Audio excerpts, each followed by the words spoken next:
honored by the participation of three distinguished speakers: Professor Sharon Halevi from the University of Haifa, Department of Multidisciplinary Studies, Dr. Daphna Hirsch from the Department of Sociology, Political Science and Communication from the Open University of Israel, and Dr. Daniel Marla from the Department of Jewish History at the University of Haifa. We will begin with a short introduction, just to give my own brief impressions from this impressive and important book. Then our speakers will share their thoughts, and we will conclude with responses by Dr. Alianov-Rautenberg. Just to be clear, this event is being recorded and it will be uploaded to the YouTube channel of the Butzeus Institute. So I would actually like to begin with the title itself, with the primary part of the title, No Longer Ladies and Gentlemen, because I very much love the opportunity presents to perform a midrashic reading of it. And at least on my reading, there are three different ways to interpret the title, three different meanings that we can grant the title. The first is that the German Jewish immigration to Palestine underwent an experience of being, as it were, defrocked or discharged from the gravitas that bourgeois life in Germany granted this large community. The move to Palestine / land of Israel involved shedding many of the features, habits, institutions of bourgeois life in Germany, and therefore we can understand the title, No Longer Ladies and Gentlemen, as a sort of a demotion in social status. Are you okay? Another Twice in the last hour. I just am very happy. if you could all Good. please ensure that you're muted. I'm listening to something. Yeah, okay. I did it myself. The second potential reading of the title that I would like to propose is that by no longer being ladies and gentlemen, the members of this wave of immigration actually happily joined the pioneering project of the Zionist movement in the land of Israel, and the by leaving behind bourgeois life in Germany and joining the project, they were actually happy to not only participate in what will become a nation building project, but also to experiment and experience a socialist project, as opposed to the largely bourgeois experience that they left behind in Germany. And the final reading is that of dissolved gender identities, which the book charts very carefully and in great detail. Not necessarily to the point of complete confusion between male roles and female roles, men and women, but a more nuanced disillusion that involves confusion, disorientation, the necessity of becoming of coming to terms with the challenges of the immigration experience and what the book terms as absorption in the destination country, which in our case is Palestine. So what I like about the book is that these three potential readings are not mutually exclusive, but in fact they can cohere or cohabit within the same research project, which is the book. And this brings me to the second point of the methodological insights and innovative suggestions that the project brings to light in its refusal to subscribe to the major historiographical narratives of the Fifth Aliyah, of the emigration of German Jews in the 1930s to Palestine, to re-examine the images of this wave of immigration that have become canonized, as it were, and to refuse, and I'm going back to the structure of the title to propose a methodological description of the book, refuse to be neither micro nor macro historical, but to aim to generate a historical picture that merges a broad range of perspectives from everyday life to official British and Jewish immigration policies and everything in between, and the geopolitical situation, the local economy, customs regulations, home cooking. It generates a fascinating picture that is complex as much as it is fluid. It resists narrow historical judgments and invites further reflection. And in my mind, this is a very important contribution that this book makes. And the final point that I would like to raise in relation to this book before we turn to our speakers is that the cliche, which, like most cliches, is probably true, that when we research, we really research ourselves in some sense, is also multidimensional in this book. I've been told by a colleague who was looking forward to this event today that his interest in the event is his own personal family history, and I'm sure that many more readers who are interested in the study of German Jewish history also have a personal stake in this history.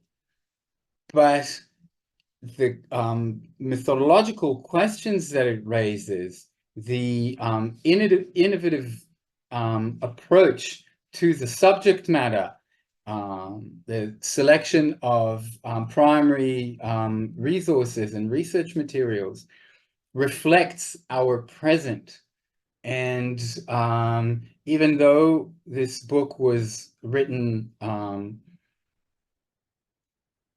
I imagine, Viola, at least a year before the 7th of October, it uncannily echoes some of the dilemmas and issues that Jews in general and Israeli Jews in particular have been confronted with since 7th of October.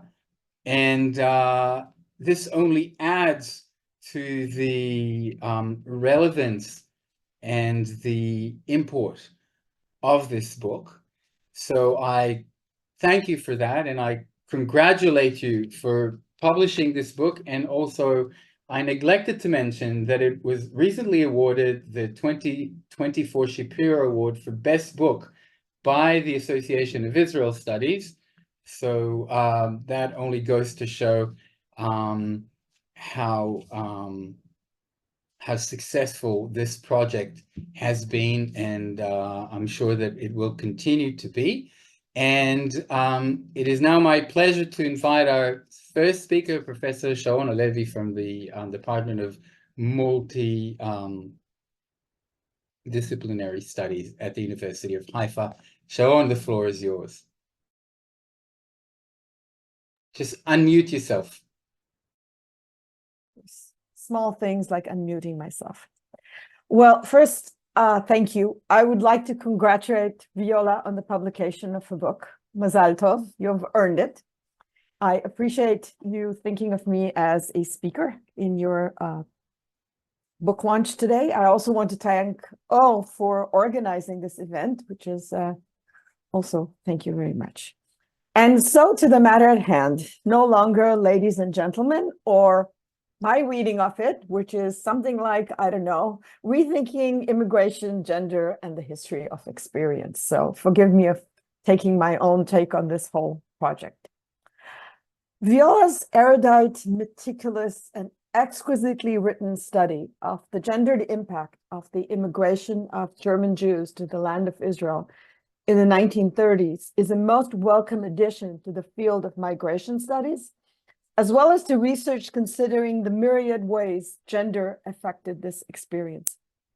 Believe it or not, migrating from one place to another, either as a penniless refugee whose work and language skills have just become irrelevant, or as a spouse of a high-tech consultant relocating to a foreign country, is not an easy thing to do. Repositioning oneself in a new society and a culture places heavy demands on one's personal resources, financial, cultural, and emotional. Accepting a far lower position at work, moving from being an independent and equal spouse to a dependent wife, or having to rely on one's child's language skills to negotiate your shopping in the market are life-changing experiences that take a heavy toll on one's sense of self. It is not just these big issues of finding a job, acquiring a new language, attending school, and making new friends that people faced and we historians need to consider, but it is the small things. Just like Sting's eponymous Englishman in New York who doesn't drink coffee, rather takes tea and likes his toast done on one side, it is in the small things that will forever render one a stranger in one's own land, one who will always remain slightly out of step. No matter how much time will pass in one's new homeland, the longing for the taste of the cookies in the old neighborhood bakery and the memory of the sun's rays in a different clime will always be there to remind you that you once came from somewhere else. The kindness of strangers may well be bestowed upon you, but the sounds of their language are so abrasive to your ears. The way they talk, the way they walk, the way they dress, the music they hear, the books they read are all simply not what you are used to. And thus migration filters down to the very fibers of your being. Now add on to all this gender. For not only was the migration experience gendered, so were the procedures of leaving and integrating, the administrative or bureaucratic procedures, not to mention the absorption discourses and policies. Viola's study of the gender policies and ideologies and the way they were experienced by Jewish men and women who escaped from Nazi Germany to mandatory Palestine demonstrates that women were at a disadvantage throughout the immigration process. This understanding permeates Viola's methodology as she recognizes the need to bring together a variety of sources that would alert her readers to the big changes and the minute nuances of the gendered experience of immigration in the pre-state Yishuv. The ways women dealt with daily frustrations with a recalcitrant stove and unfamiliar foods, and men coped with the ideological disillusionment caused by the exclusion at the hands of Eastern European immigrants who arrived only a few years later, and how both men and women responded to their downward social mobility. Especially when considering the immigrants' experiences in their new homeland, Viola often explores gender as a relational category, not just women versus men, but comparing German Jewish women immigrants and their experience to, for example, different other groups of women in pre-state Israel, such as Eastern European Ashkenazi women or Mizrahi women and their experiences. Personally, I was most taken by Viola's chapter on the gendered effect of immigration on domestic practices and cooking in particular, which she sees, and quite correctly in my view, as the most emotional aspect of homemaking. This is an issue that often gets placed on the back burner, forgive the unintended pun, even in feminist research. In this case, not only did the German Jewish women immigrants, many of whom were married, have to enter a new and unfamiliar job market, they were expected, or at the very least felt they were expected, to adhere to rather high standards of housekeeping and child rearing. But in turn, they were often criticized for maintaining them. I must admit that as a child who watched her upper middle class immigrant mother, about more than 30 years later, negotiate her way through the intricacies of Israeli housework and childcare in the absence of domestic workers, electronic appliances, and the social norms she was used to, I could only chuckle and sympathize. And I must admit here, my mother's version of cooking until we came to Israel was going to a cordon bleu cooking class, coming home with a recipe and giving it to the cook. So we had a few burnt cakes on the way. So I really felt this chapter. This issue of women's unpaid physical work and emotional labors within the household has been both insufficiently attended to in recent decades and, at least in my view, under-theorized. Thus, Viola's contribution is the most valuable and pertinent one. While she's alert to the humor and at sometimes the sheer absurdity of the situation, and here I must compliment Viola on her selection of the anecdotal evidence, she demonstrates with painful accuracy the differential gendered impact of immigration.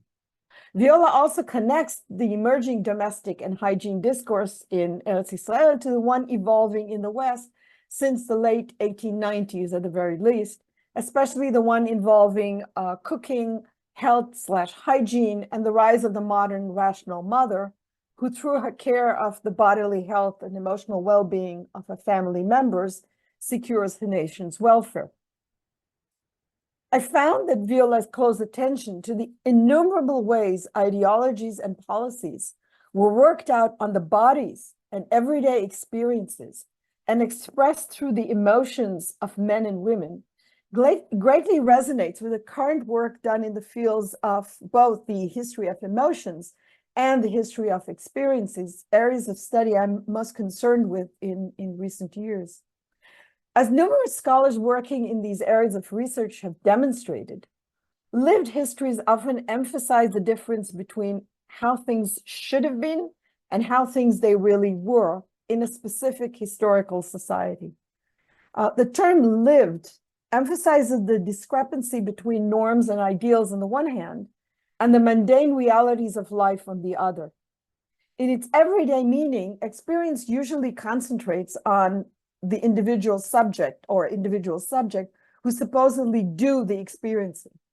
However, in order to be more than coincidental, chance stories and serve as really valuable historical evidence, these individual subjective experiences need to be properly scrutinized in terms of their representativity, as well as the nature, the context, the convention, and the origin of the production of these stories and source materials. And I find that this is precisely what Viola does throughout her study, as she constantly and skillfully shifts her attention from the experiencing subject to the social relationships and the interdependencies in which these experiences were produced, alternating between the micro and the macro. As experiences are also constituted within intersubjectivity, it is important to focus on scripts, conventions, cultural models, and modes within the analysis. Focusing on the processes of the negotiation and mediation of experiences also implies a focus on exactly these questions of the production and the nature of the source material itself. And here I'm thinking very much about your analysis of the cooking books and the cooking material that was produced. This means that the experience is not only about what is immediate to an individual. The focus is also the focus on the shared, the mediated, the negotiated, or the coerced in the experience itself that renders the resulting observation more representative of a certain culture. The social relationships, the constraints and structures shape experiences, and in turn, they are shaped by the experience of people. While such experiential changes and social relationships, one of them is, of course, the sex-gender system which you analyze, usually takes a long time to develop, immigration tends to speed this process up, and very quickly in what we see here. What is significant in the case of German Jewish immigrants in the 1930s is that they also immigrate into what eventually turns out to be Israel's pre-state period. Thus, Viola's work greatly resonates with the concept of the lived nation, a concept that has been put forth by a group of Finnish scholars that are working on the history experience, who analyze the nation as an entanglement of the personal, the social, and the collective, transcending one-way causalities or top-down hierarchies. Rather, they perceive it as a series of encounters and negotiations between individuals, social groups, institutions, and explicitly nationalist advocates, as well as between bodies, spaces, and objects. Contrary to historian Joan Scott, who argues that historians should not use quote-unquote authentic experiences as evidence, rather they should analyze discourse and ideology that produced knowledge of this experience, thus leaving no room for bodily or non-discursive experiences. This group of scholars situates a lived nation in routine practices, experiences, relationships, and emotions.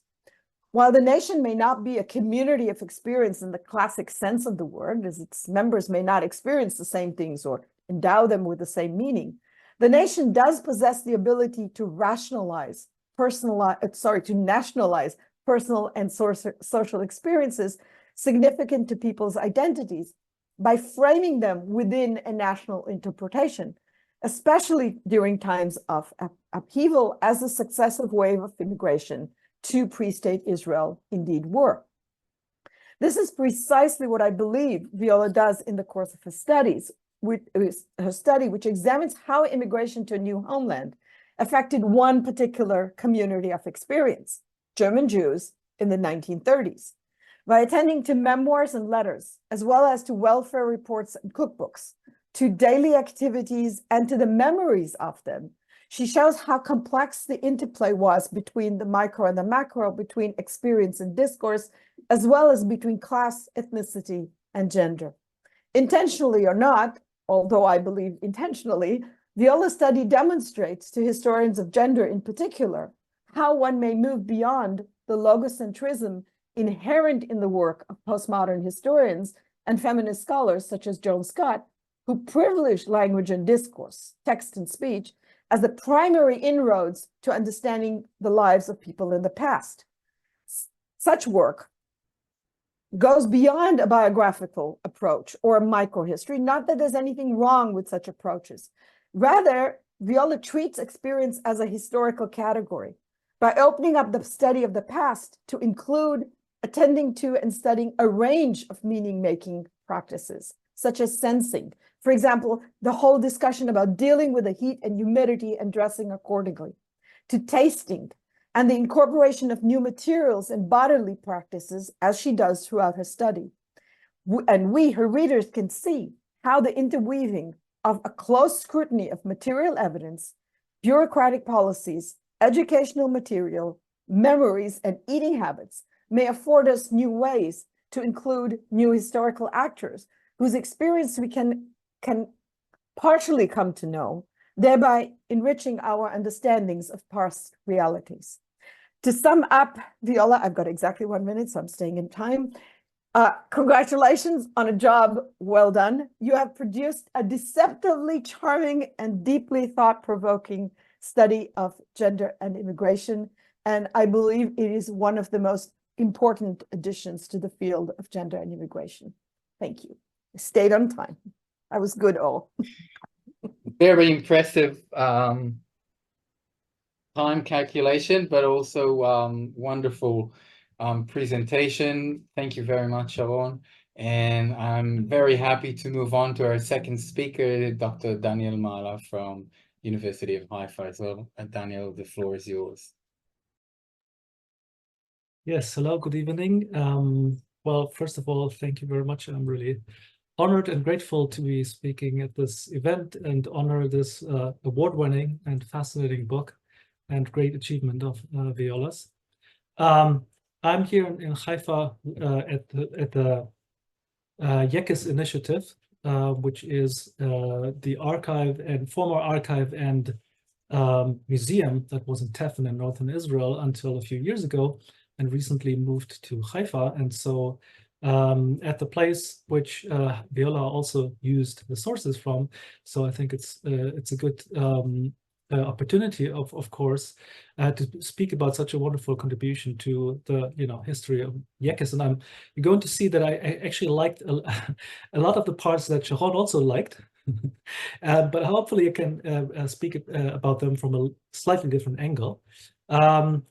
As I think Or mentioned or alluded to in the beginning, the classical research on Yekes, I think, tended to focus on, and Viola criticizes, rightfully so, in her book on two areas, right? Asking of one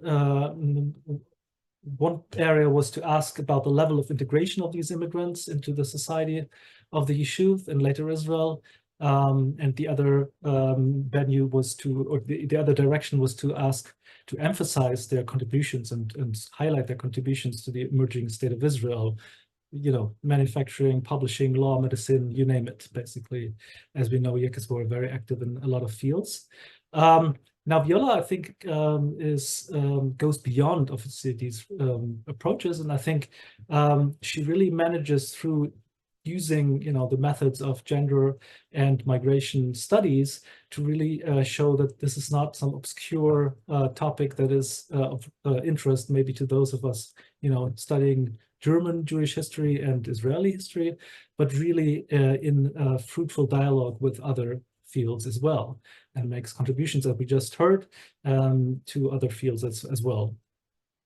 Ironically, she also contributes to these two fields, but in a very sophisticated way that actually opens up, I think, new ways of thinking and understanding this kind of history. And in the time that I have here, I want to basically focus on a few examples which I find really fascinating, which also Or and Sharon mentioned, that she tries to look at it through from various angles and perspectives, and I would try to look and highlight some of the some examples that I found very telling, how she creatively uses these sources to really produce a full picture and show these dynamics in detail.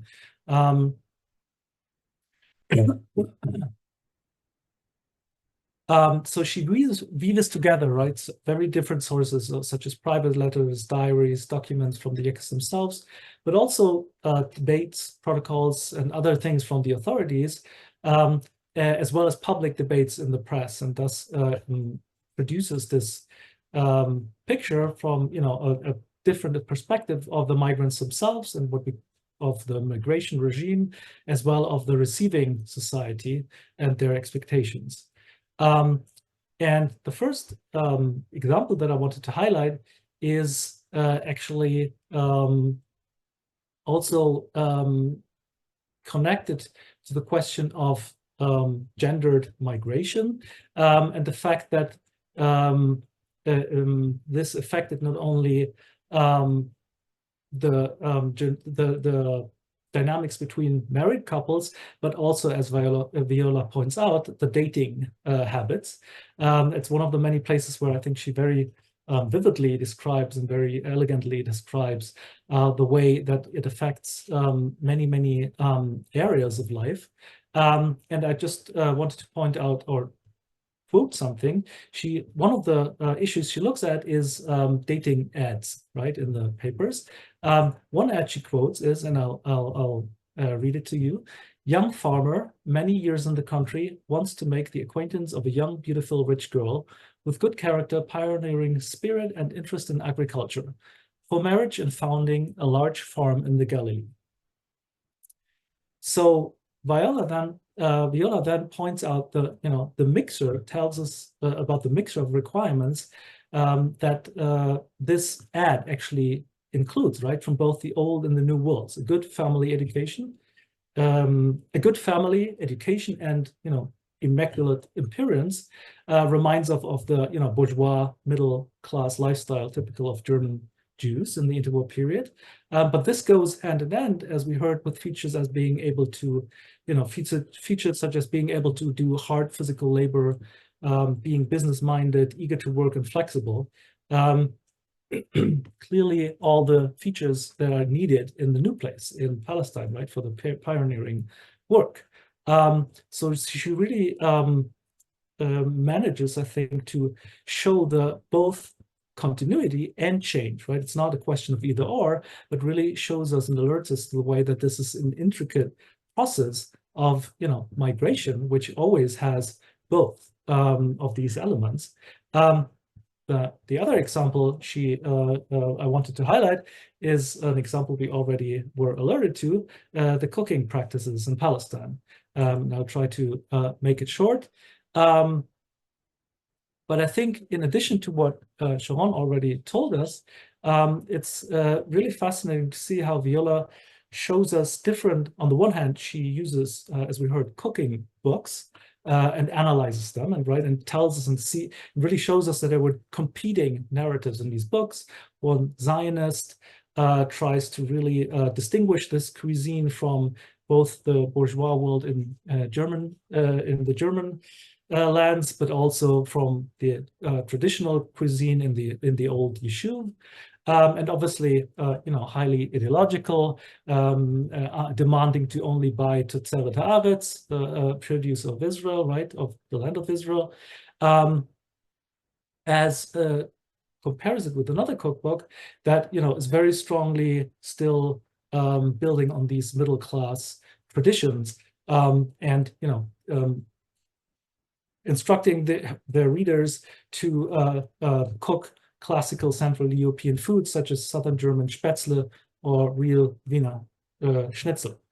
And what Viola does is she contrasts them, but then also goes beyond that. She also then, and Sharon also alluded to that already, Vivis and then tries to get at the real experience of the women, right? When we look at cookbooks, we don't really know what the women did. And so she looks in the archives what she can find, and she comes up with private recipe collections, discussions in the press, diaries, and other sources, and really tries to weave this together. And through this process really shows us that, again, this also was a place for continuity and change, or as she called it, memory, of the old home and change. And the final example I wanted to highlight from this book is the chapter is from the chapter on problems and crises among the migrants or among the immigrants and how they dealt with these challenges. And again, it's about sources and the question which sources we take, right, and how we deal with these sources.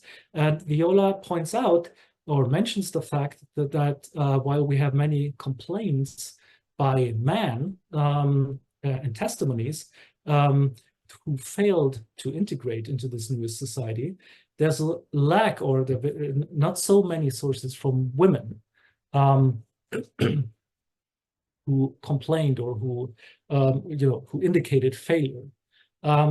Now, this obviously is now the classical question for the historian: what do we do with these statements, right? Do we now just assume that women didn't complain, didn't fail?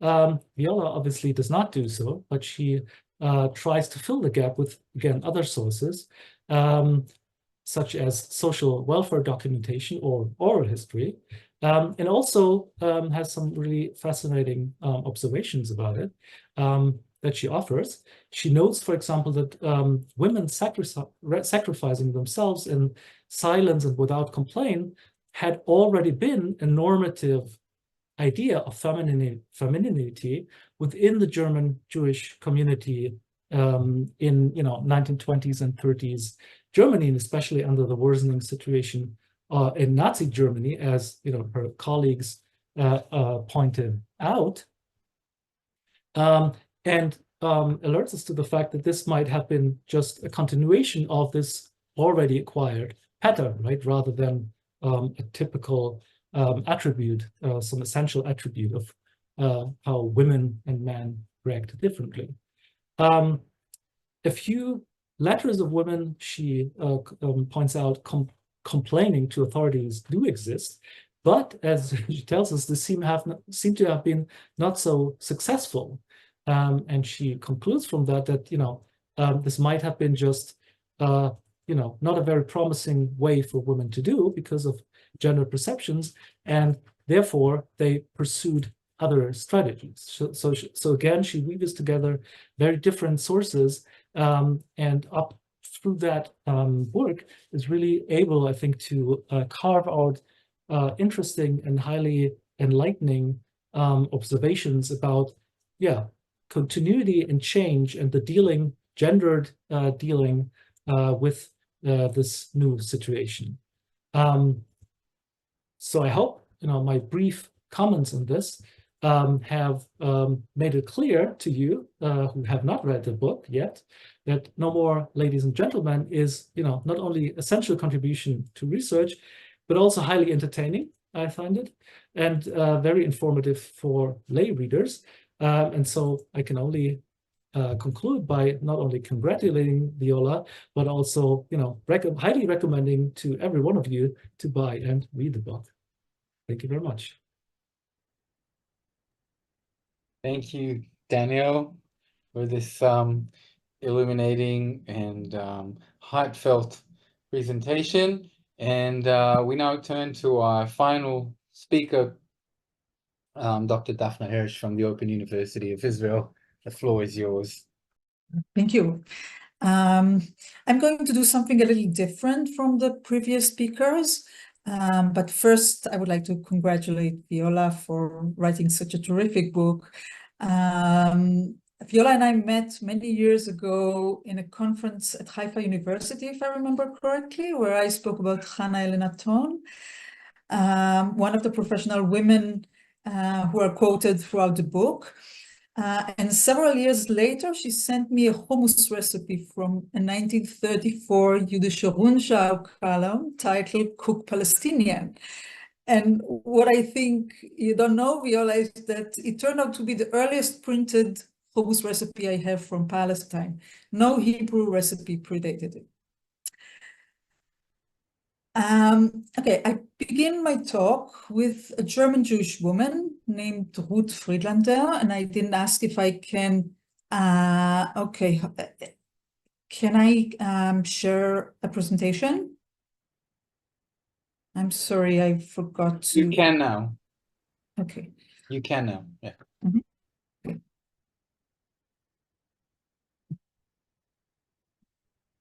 Okay, so there's a German Jewish woman named Ruth Friedlander. Ruth was born in Beuthen, Oberschlesien on May 1909 and moved to Berlin with her family as a child. Ruth's parents died when she was only 14 and she was left to take care of her sisters. In 1925, she began to work at the famous Berlin department store KaDeWe, where she had worked for 8 years, first as an apprentice and then as a cashier. Her employers considered her a diligent, honest, and prudent person of flawless behavior who carried out all her assignments to their utmost satisfaction. Yet, on August 31, 1933, they fired her on racial grounds. For a short while, she tried to find another job, but her efforts were in vain. Ruth's husband, Bruno, also lost his business on racial grounds. He was born on the same year as Ruth in Bochnia, Poland, and arrived in Berlin with his family in his first year of life, yet never naturalized in Germany. At age 15, he left Berlin for Halberstadt to study the craft of glove making. He returned to Berlin, worked in a glove factory for a while, and in the evening studied in a commerce school. From 1925, he worked as a salesperson, part of the time in his father's business, but in January 1933, he decided to become independent and opened his own shop for chocolate and jams. He did quite well and even moved from his parents' home to his own apartment. Ideologically, Bruno supported Zionism like his father, but as for most German Zionists, moving to Palestine was not at all on the agenda. Yet on April 1st, the day of boycott, Nazis arrived at his shop and ordered him to leave and never come back. When he tried to resist, they threatened him with drastic measures. He had to give up on his shop and his new apartment. And on October 15, 1933, at the age of 24, the couple left Germany for Palestine. Now, Bruno Hirsch and Ruth Friedlander Hirsch, as you may have guessed, were my paternal grandparents, whose collective portrait Viola skillfully portrays in No Longer Ladies and Gentlemen. Let's stop there. Viola walks us through the different phases and aspects of the process of migration of this unique group, bringing to light the experiences of ordinary people. Immigration, as she showed in the book, was a crisis, particularly in the case of German Jews. Unlike many other studies that focused on the contributions of German Jews, as Daniel mentioned, Viola turns the lens to their hardships and distress, but also to their ways of coping with the consequences of a move they never wished to make, a move, or at least most of them, a move which simultaneously saved their lives and forced them to endure new difficulties and challenges. Most importantly, as Viola shows, the crisis of immigration was gendered through and through. Gender constructions and relations are always dynamic, she argues, but migration can precipitate change and transform gender relations in unexpected ways. These transformations were not just a result of changed circumstances. They were also affected by the immigration and absorption policies with the differential treatment of men and women. And I think one of the interesting points that emerge from the discussion in the book is the gap between gender discourses and gendered practices. For example, while women were usually defined through the relation to men, they were often the ones who supported the family through their work. I didn't really know Ruth and Bruno. Both died in car accidents, Ruth several months after I was born, and Bruno a year later on his way to her memorial service. My father, who is also no longer with us, told me little about his parents, and like a typical Sabra, I hardly asked. All I knew about them was that they left Germany after Ruth was fired from the KaDeWe, not a word about Bruno being forced out of his job, possibly a bigger failure for a man. That Bruno was a Zionist, that they arrived in early 1934 and lived the rest of their lives in Nahum Street of Ben Yehuda Street in Tel Aviv, a concentration of immigrants from Germany. I also knew that Bruno worked at home as a tailor and that he spoke only little Hebrew, whereas Ruth spoke none. Their biographical sketches with which I opened were taken from official documents. An application for compensation to the German authorities submitted in 1955. Bruno asked to be compensated for the cost of the trip to Palestine and for the loss of his store and apartment. And it seems that only the first request was approved. I returned to these documents after having read No Longer Ladies and Gentlemen and reread them in light of what I learned.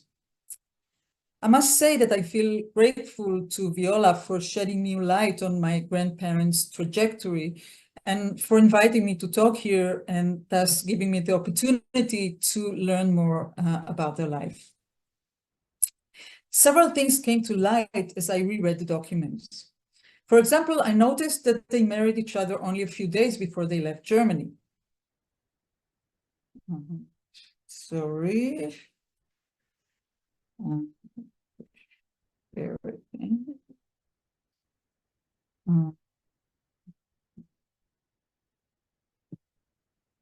Did they marry because of it? As Viola tells us, immigration is anyway a complicated process, but all the more so when it is done alone, especially for women. So many searched for life partners with whom to share the hardships of settling in a new land. It seems that immigration was not the cause for their getting together, since 7 months after the marriage, my father was born, made in Germany, born in Palestine, a Sabra, but of a German kind. But immigration might have been an incentive to marry earlier than planned. As the official response to Bruno's application states, the fact that the marriage anyway took place attests that his situation may not have been as financially stressed as he described it in his affidavit. Another thing I did not pay attention to before reading Viola's book was my grandmother's short statement. Here in the country, I could only find work in housekeeping because I didn't get any other job due to my lack of knowledge of the local language. Two things stand out in this short statement. Ruth felt the need to justify her working as an ozeret, a housemaid, which, as I learned from Viola's book, in spite of its association with Mizrahi women, was rather common among the immigrants from Germany. And the justification she provides is her inability to speak Hebrew, on which more later. I actually never knew that Ruth worked as an ozeret, probably too embarrassing to reveal, and perhaps my father himself didn't know. Can you hear me fine? Because I just got a message that the voice quality is bad. Okay. There is another thing which is not mentioned in the documents and which my father never mentioned either, and that is that Bruno's parents, Max and Mina, also immigrated, although I do not know if they came with them or later. There are a couple of photos which show Mina, but not Max.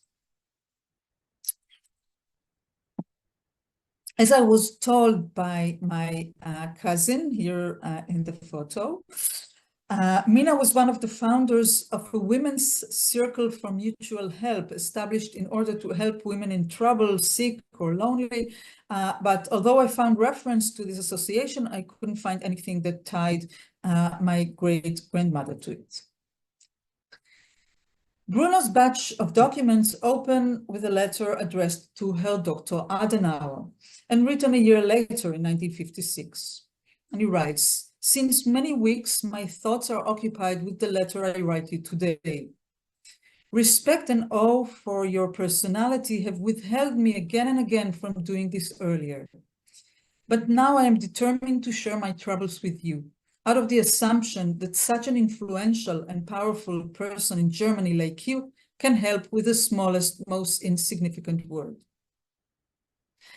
The letter to Adenauer is the only part of the batch of documents where Bruno uses harsh language to convey the miseries of immigration. As a younger man, 24 years old, he writes, I left Berlin with my wife. We left Germany, which was our homeland until October 1933, because we were Jews and felt justified fear from Hitler. Until we left Germany, that previously had been our Germany. Okay, so it's interesting, I think, that he repeats this sentence twice. We lived as honest citizens in good, well-ordered circumstances. We immigrated to Israel and in the meantime have become old people. In 2 years, if our country should be spared from war, I will be 50. All these years, I have suffered like a dog, and for the time being, I have no other prospects. Before a year and a half, I have submitted our claims to Germany, but haven't heard a word since.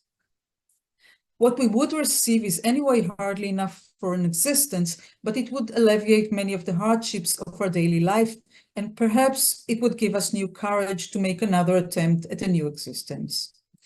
I suspect Adenauer never replied. Yet, describing Bruno as a tailor is a bit misleading. He was an intellectual and a poet, apparently not a very successful one. He kept trying to publish his poems in German newspapers, but they were turned him down, except for a Frankfurt-based newspaper, which published his poem a year prior to his immigration. After his immigration, he maintained a frequent correspondence with various German intellectuals, authors, scholars, and public figures, as his files, which I found at the archive of the Leo Baeck Institute, attest.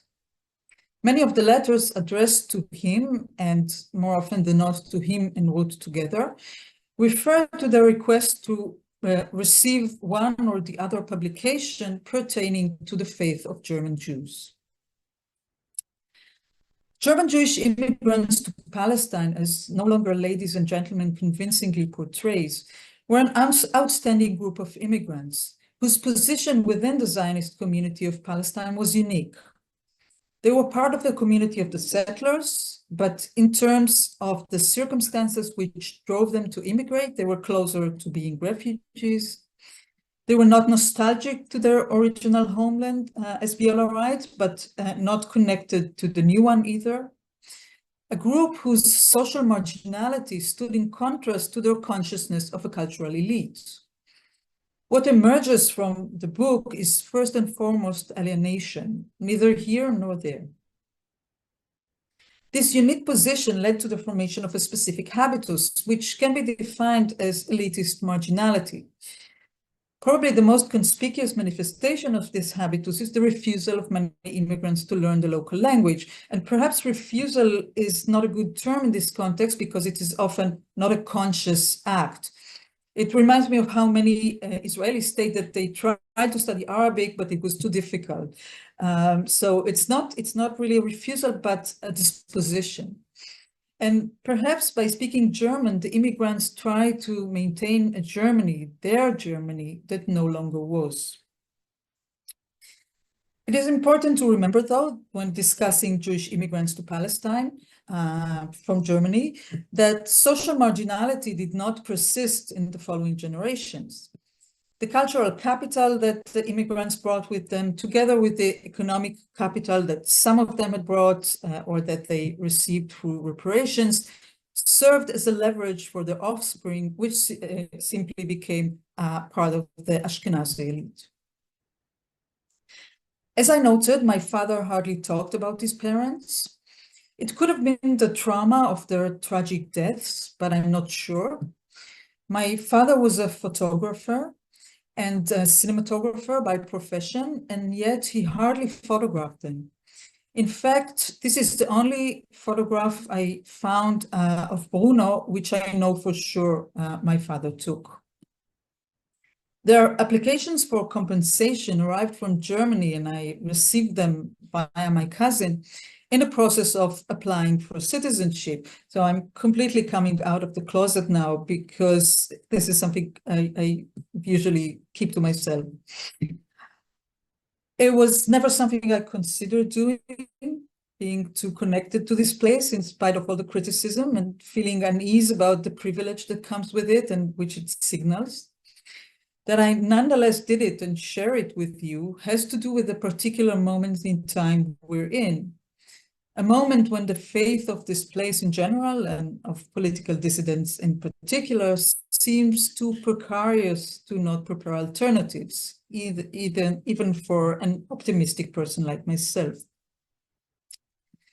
Rereading my grandparents' documents at a moment of crisis was an overwhelming experience, which allowed me to connect with them in a new way.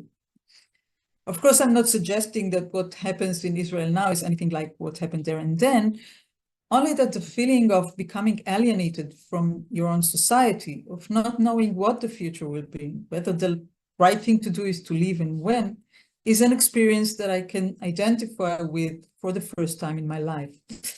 So thank you, Viola, for drawing such an interesting, engaging, and saddening, I think, portrait of the immigrants who were forced to make this country their new home, but continued to live neither here nor there.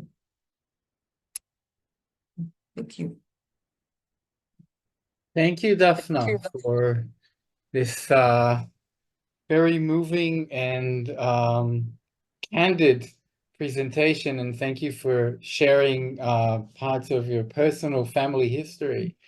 And it was not only moving, but very edifying to see this double reflection of professional historical research, family histories, our experience of the collective memories of the community and of our family.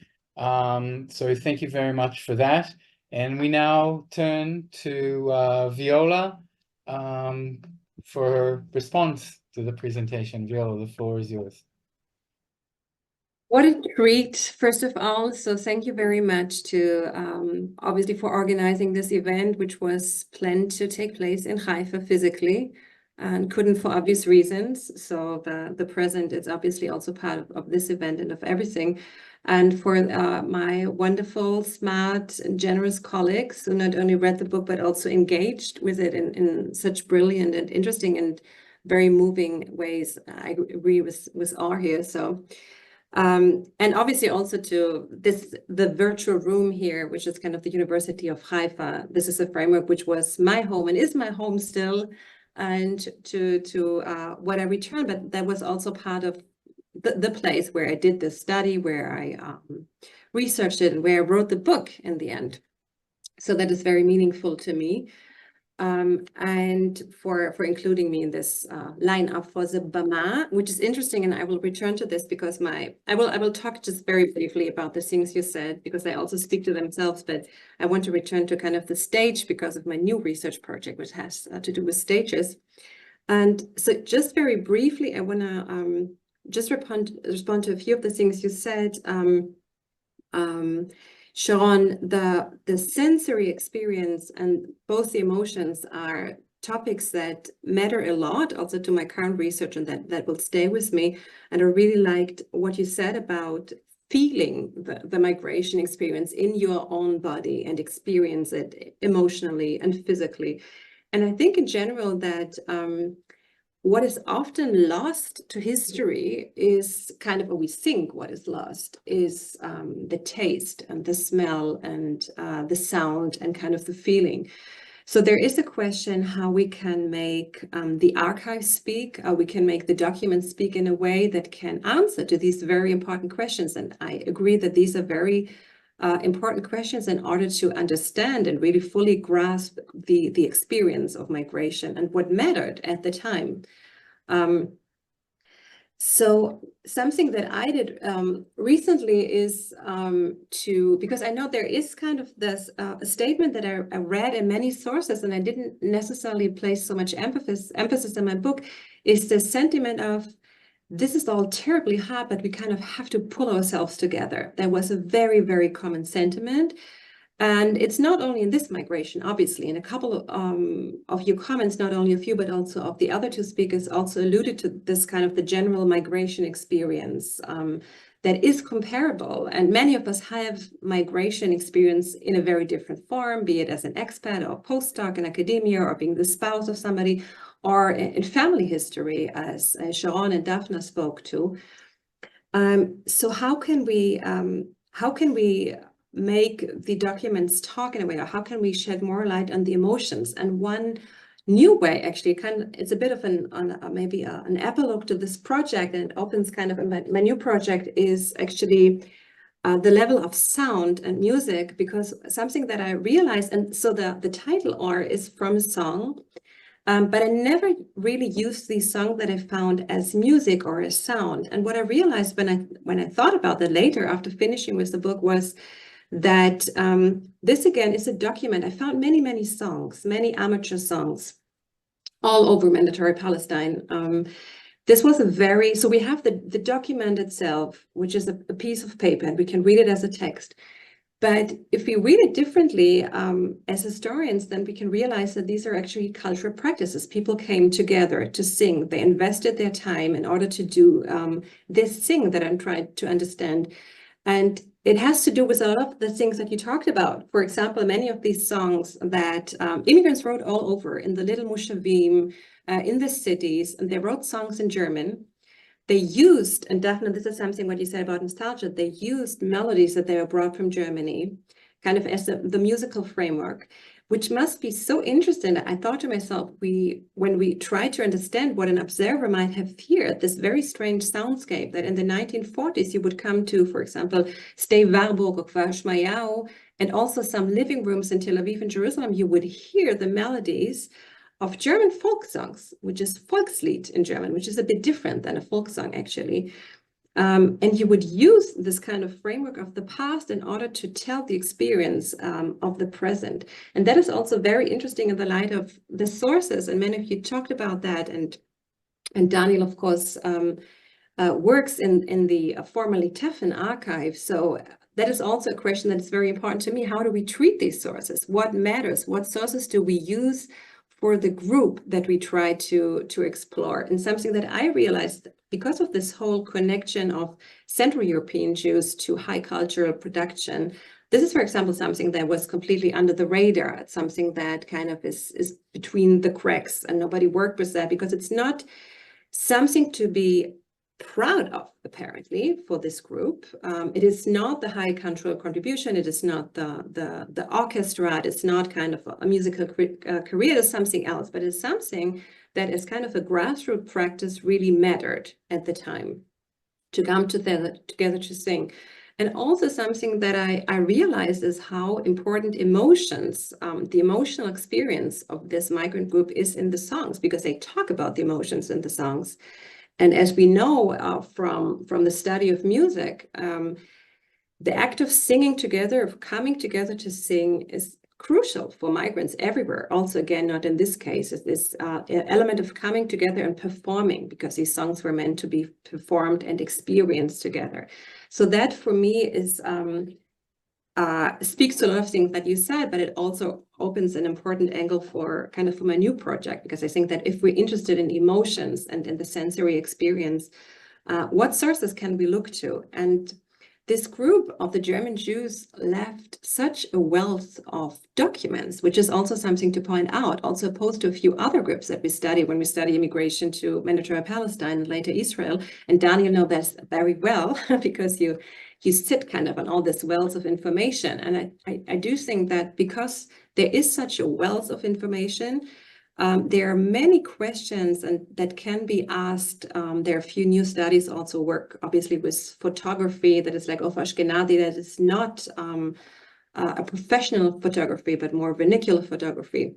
There are questions that can be asked about the relation, for example, to nature in Eretz Israel.